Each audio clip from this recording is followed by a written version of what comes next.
இன்று அண்ணா நினைவு நாளை முன்னிட்டு நினைவிடத்தில் மரியாதை செலுத்த வந்த சசிகலா மற்றும் ஓபிஎஸ் இருவரும் நேரில் சந்தித்து உள்ளனர்.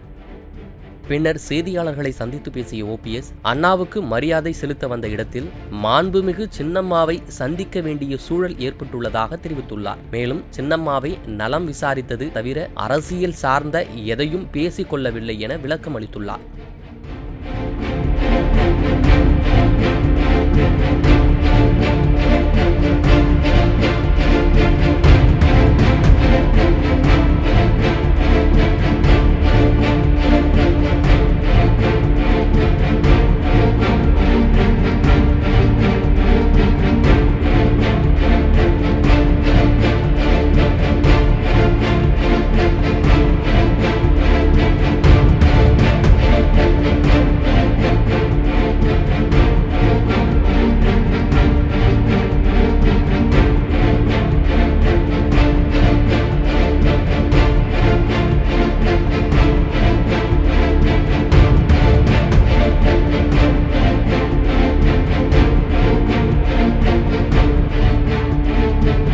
செய்திகளை உள்ளது உள்ளபடி தெரிந்து கொள்ள ரெஃப்ளெக்ட் நியூஸை சப்ஸ்கிரைப் பண்ணுங்க.